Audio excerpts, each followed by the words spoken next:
Bonjour à tous et bienvenue dans notre nouvelle exploration en profondeur. Je suis ravie de vous retrouver pour ce décryptage. Bonjour, ravi d'être là. Aujourd'hui, on plonge dans un document qui, à première vue, ressemble à un bon gros pavé financier bien classique. Oui, c'est souvent l'impression que ça donne au début. C'est ça. Il s'agit du rapport trimestriel officiel, donc celui du quatrième trimestre 2025, qui a été publié par Hug Autoliners en ce début d'année 2026. Un acteur incontournable. Exactement.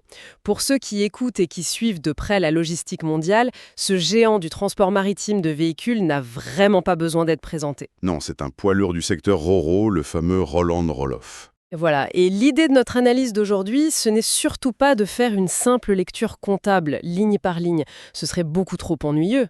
Ah bah oui, on n'est pas là pour faire un audit financier. Non, notre ambition, c'est vraiment d'utiliser ces données pour comprendre comment l'économie mondiale encaisse, digère et s'adapte en temps réel aux chocs géopolitiques. On va parler de la guerre de l'automobile électrique, des impératifs climatiques. C'est exactement ça, parce que ce qui ressort immédiatement de la lecture de ces pages, c'est vraiment la fonction de miroir qu'exerce ce type d'entreprise. Un miroir, oui, c'est une belle image. En fait, on ne lit pas simplement le bilan de santé d'un armateur. On observe les répliques sismiques des décisions qui sont prises à Washington, à Bruxelles ou à Pékin. C'est fascinant de voir comment de simples navires qui traversent les océans nous racontent au final l'histoire de ce que nous conduirons demain. Totalement. Si on imagine le transport maritime comme le système sanguin de la mondialisation, eh bien ce rapport trimestriel agit comme un stéthoscope. Un stéthoscope géant. Ouais, il nous indique où se situent les caillots, où la pression monte et comment les flux se réorganisent pour maintenir la machine en marche, surtout dans un environnement qu'on pourrait poliment qualifier de chaotique en 2025. Chaotique, c'est le mot. J'aime beaucoup cette métaphore. On peut aussi imaginer l'entreprise comme une sorte de livreur à l'échelle planétaire. Un livreur qui doit jongler avec des tempêtes, des lois qui changent du jour au lendemain et des embouteillages mondiaux. C'est un peu le quotidien de Oego Liners en ce moment, oui. Et le plus incroyable là-dedans, c'est que la machinerie financière de l'entreprise semble tourner à plein régime malgré tout ce chaos. Les chiffres sont têtus, et là ils sont particulièrement bons. Ah bah parlons-en des chiffres.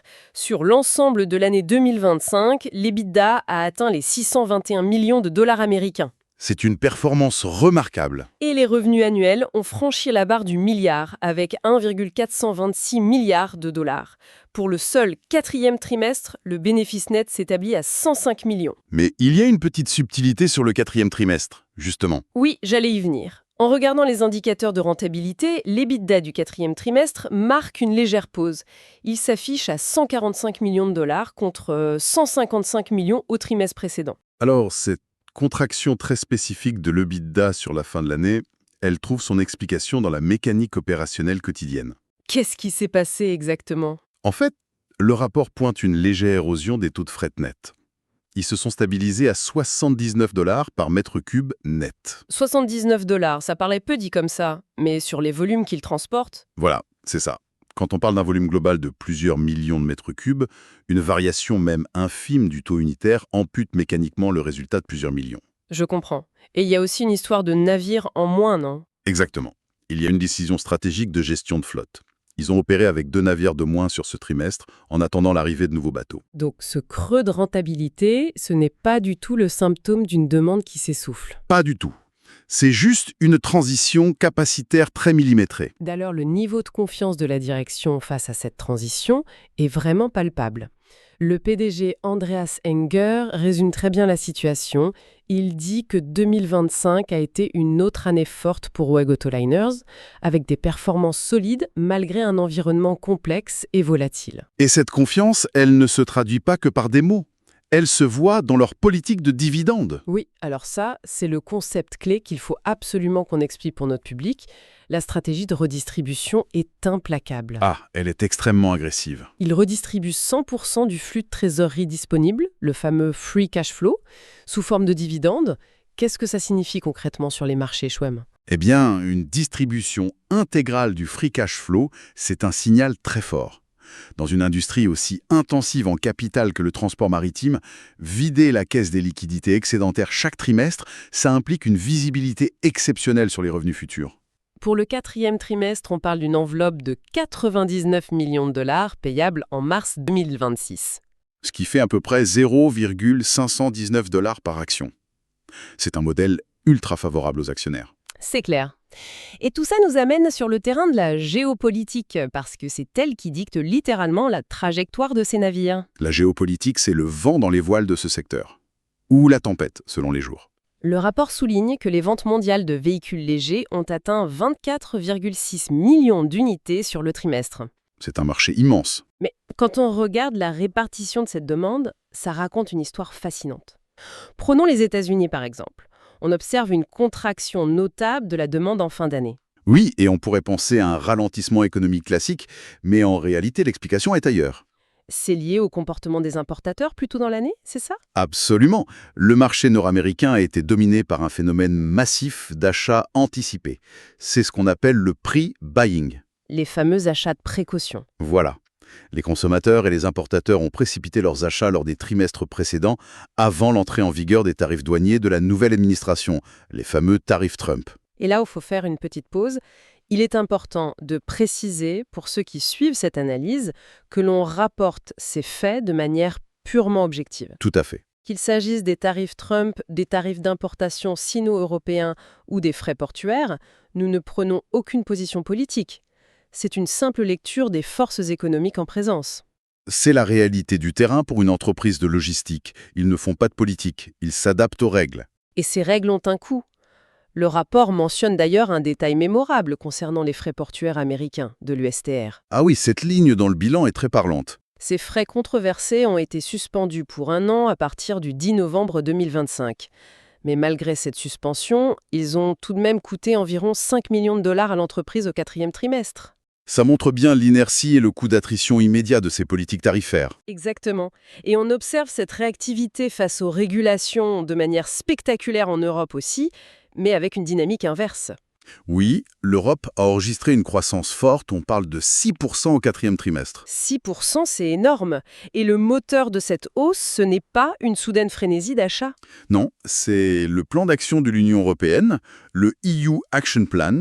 Ce plan a offert des flexibilités réglementaires aux constructeurs pour éviter de lourdes amendes liées aux émissions en 2025. Donc le volume de voitures qui traversent l'océan est dicté par le calendrier des autorités de régulation. C'est exactement ça. Mais le basculement le plus massif décrit dans ces données, il concerne l'Asie. La Chine particulièrement. La Chine écrase littéralement la concurrence. 7,1 millions de véhicules exportés en 2025 contre 4,2 millions pour le Japon. L'écart se creuse à une vitesse folle. Et les exportations de voitures à bas coût chinoises ont bondi de 21%. Mais l'anecdote la plus fascinante de ce rapport, le vrai moment eureka de notre décryptage, c'est la façon dont ils ont contourné les taxes européennes. Le pivot vers les hybrides. C'est un cas d'école de flexibilité industrielle. Racontez-nous ça, parce que c'est dingue. Face aux tarifs européens sur les véhicules 100% électriques, les fameux BEV, la Chine n'a pas freiné. Non, pas du tout. Les barrières douanières ont freiné l'électrique pur, certes, mais l'industrie chinoise a massivement et instantanément redirigé ses exportations vers les véhicules hybrides. Parce que les hybrides sont beaucoup moins taxés par Bruxelles. Exactement. Et le résultat est faramineux. Une augmentation de 209% des exportations de véhicules hybrides vers l'Europe en 2025. 209%. Et 182% à l'échelle mondiale. Ils ont juste modifié le contenu des bateaux. C'est incroyable de penser qu'une industrie lourde puisse réorienter ses chaînes de montage et sa logistique maritime mondiale en quelques mois juste pour contourner une taxe. Ça redéfinit complètement notre compréhension de l'agilité. Alors, on imagine le casse-tête pour les armateurs.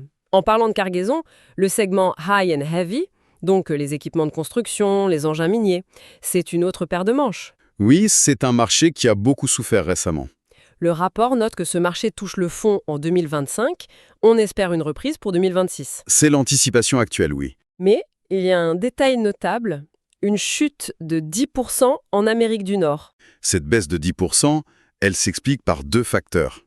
D'abord, la saturation des flottes de location. Les grandes entreprises de BTP ont déjà renouvelé leur parc. Latcore. Et ensuite, il y a l'inflation liée aux tarifs douaniers sur l'acier et l'aluminium. Oui. Ça augmente le coût de la moindre pelleteuse. Donc on en revient encore aux tarifs douaniers. Toujours. Et pour transporter tout ça, Hug Autoliners a opéré 41 navires au 4e trimestre, dont 35 en pleine propriété. Le taux d'utilisation était maximal. Ils sont à flux tendu. Et c'est là qu'on arrive sur un chiffre qui donne le vertige concernant le carnet de commandes mondial. 138 nouveaux navires sont en commande dans le monde d'ici 2030. 138 navires Ro-Ro, oui, Honte. c'est massif. On pourrait craindre une surcapacité, mais le rapport mentionne une réalité logistique implacable. La mer Rouge. Exactement. Il n'y a aucun retour prévu au transit par la mer Rouge dans un avenir proche. Le contournement par le cap de Bonne-Espérance, c'est la nouvelle normalité. Et contourner l'Afrique, ça ajoute des semaines de trajet. Voilà.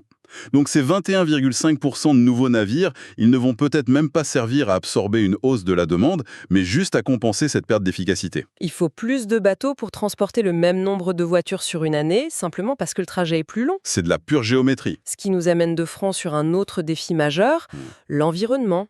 Des trajets plus longs, c'est plus de carburant brûlé. C'est la double responsabilité de l'entreprise, la planète et l'humain. Parlons de la planète d'abord. On a vu la livraison en décembre du OEG Starlight. Le 7e navire de la classe Aurora. Des navires conçus pour l'efficacité énergétique. Mais si on regarde les chiffres de près, l'intensité carbone, le fameux CGDIST, est remontée très légèrement à 4,45 au 4e trimestre. C'est vrai, une légère hausse trimestrielle, mais sur l'année, ça reste bien inférieur à l'année précédente. Et ils déploient des innovations concrètes pour compenser. Ils ont utilisé 2400 tonnes de biocarburant baissant au 4e trimestre. Du biocarburant pur, oui. Ils expérimentent aussi un système de protection ultrasonique contre l'encrassement des coques et ils préparent l'utilisation de l'ammoniac dès 2027. Ça permet des opérations portuaires avec presque zéro émission. Les moteurs diesel sont coupés pendant le déchargement. C'est une avancée majeure pour la qualité de l'air près des ports. Mais au-delà de la technologie, il y a l'axe humain, le volet people. Et l'expert que vous êtes va sûrement confirmer que c'est une perspective souvent oubliée dans les rapports financiers. C'est très rare d'avoir des données aussi transparentes sur le sujet. On note une baisse de 5% des presque accidents, les fameux near miss, mais aussi une légère hausse des incidents avec arrêt de travail, dus à des blessures mineures. La mer ne pardonne pas et les trajets rallongés autour de l'Afrique augmentent considérablement la fatigue des marins. Et c'est là qu'on trouve ce détail vraiment mémorable. L'entreprise prépare un vaste programme de formation et d'enquête sur la santé mentale pour ses marins. Un programme qui débute au premier trimestre 2026. C'est tellement rare et tellement positif de voir la santé mentale mise en avant comme un indicateur clé dans un document financier destiné aux actionnaires. C'est une prise de conscience vitale. Une chaîne d'approvisionnement mondiale repose sur la résilience humaine. Sans équipage concentré, un navire ultra-moderne ne sert à rien. C'est très juste. Enfin, par souci d'exhaustivité, on doit faire une petite note de bas de page juridique. Oui, l'affaire au Brésil. Le rapport mentionne une amende antitrust au Brésil, infligée par le CAD, d'environ 4,7 millions de dollars. Une amende que l'entreprise conteste formellement. Mais ça prouve bien la complexité juridique d'opérer à une échelle mondiale. Les tempêtes ne sont pas que sur l'eau. Elles sont aussi dans les tribunaux. Eh bien, pour résumer ce voyage, on est parti d'une simple ligne de revenus à 1,4 milliard de dollars pour arriver à des stratégies géopolitiques complexes. On a vu comment les constructeurs chinois contournent les tarifs européens grâce aux véhicules hybrides. On a parlé de l'innovation avec les biocarburants, de l'alimentation électrique à quai et bien sûr de la santé mentale des équipages qui naviguent sur ces routes interminables loin de la mer Rouge. Au final, comprendre le fret maritime, c'est vraiment tenir un stéthoscope sur le cœur de l'économie mondiale. C'est exactement ça. Les décisions prises sur ces navires aujourd'hui, elles détermineront le prix et le type de voiture disponible chez nos concessionnaires demain. Tout est lié. Ce qui m'amène à une dernière réflexion, une question ouverte que je soumets à notre public pour conclure cette exploration. Je vous écoute. Si les taxes sur les véhicules électriques forcent des puissances industrielles à inonder le monde de moteurs hybrides, dans quelle mesure nos propres choix écologiques, en tant que consommateurs, sont-ils réellement dictés par nos convictions ? C'est une excellente question. Ne sont-ils pas plutôt dictés par la taille des navires cargo et les stratégies d'évitement tarifaire qui se jouent à des milliers de kilomètres au milieu des océans ? Ça remet pas mal de choses en perspective. C'est une question qu'on laisse en suspens pour encourager la réflexion personnelle. Merci à tous d'avoir suivi notre décryptage aujourd'hui. Merci, à très bientôt.